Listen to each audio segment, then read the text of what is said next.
I'm here working on the Ford. Ball joints, what a pain in the ass. Show you what I'm working with here. To get these ball joints out, you've got to take the whole hub assembly off, the brake rotor and everything. You got to pull the axle out of the housing. And then, once you get that done, you can break the ball joints loose. That is no fun there either. I got them loose, but I let them soak in some PV Blaster, heated up the housing a little bit to expand the metal a little bit. Did have a mishap with that. Unfortunately, it kind of upsets me, but that's how things go, I guess. I'll show you that. Not sure if you can see here. There's a ding in the fender. This is an XLT, so it came with all the polish trim around the arches and the side of the body line. So it was all in mint condition. All the trim was perfect. It was all there. It was all in good shape. It just needed a little bit of a polish. Unfortunately, when I was smacking it with the BFH, I caught the trim of the fender. Almost made me cry. Here's what happened. If you can see it, probably just find a new piece of trim. Or you guys let me know. I've been debating on what I want to do with this truck as far as the exterior goes, because I've got a little bit of a rust issue around the rear fenders, just like every other single OBS Ford ever produced. The rest of the truck's in pretty freaking good condition. No rust on the cab corners. The front fenders are perfect. Were perfect. The rest of the bed, aside from those rear fender arches, is perfect. So, what do you guys think? Should I, A, keep the trim around the fender arches, or get rid of it? I personally prefer the look without, but I think it only looks good if the fenders are in good shape and there's no major damage. So obviously with the rear, the trim is keeping the rust from basically falling out.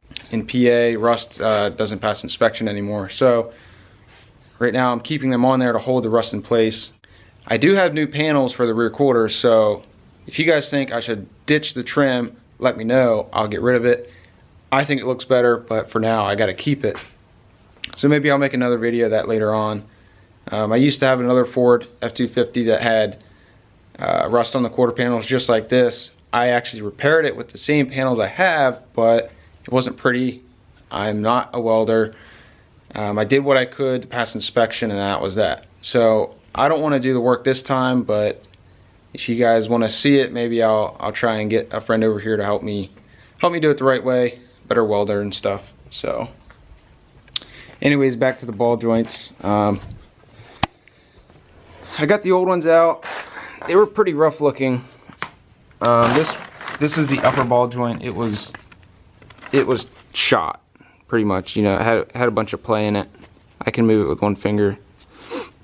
So to pass inspection, I replaced both of them with Moog greasable joints. They're pretty sweet, actually. Kind of expensive, but is what it is. I'm only doing one side for now because I'm debating. Do I want to keep the Dana 50 front end, or do I want to swap to a Dana 60? It's a 1-ton solid beam axle as opposed to the twin traction beam setup in the 250s.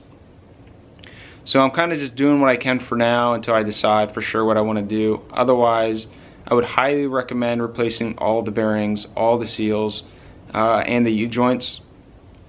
But like I said, I'm just trying to get through inspection for it for now. I did order springs and struts for this truck because the front end is sagging pretty bad.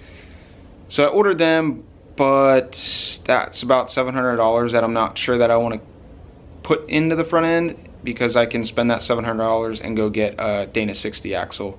And then over time, just build that up, and then I can do a reverse shackle kit and do a minor lift on it, maybe like 3-4 inches tops.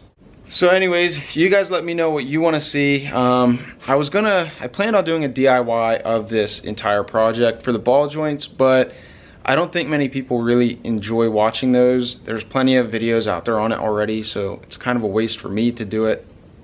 This is more so just an update for you guys, just to see what I'm doing. I can show you next time if I decide to do the other side, go through that process in depth. If you have any questions, you can always ask me, message me, or comment below.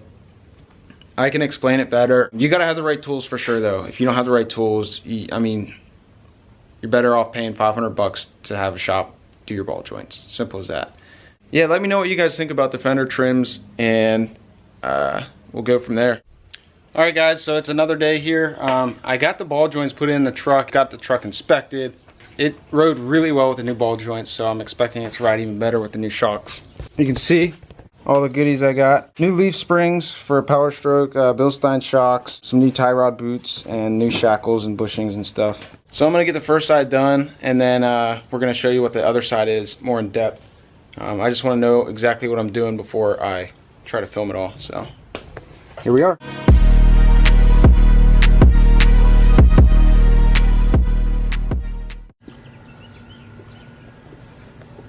Don't forget to hit that like button if you like this video. Also, if you have any comments or suggestions, go ahead and comment below. Share the page, subscribe, go to Instagram, go ahead and like that page as well, follow me. That'll put yourself in for the chance to win a free t-shirt. Hey.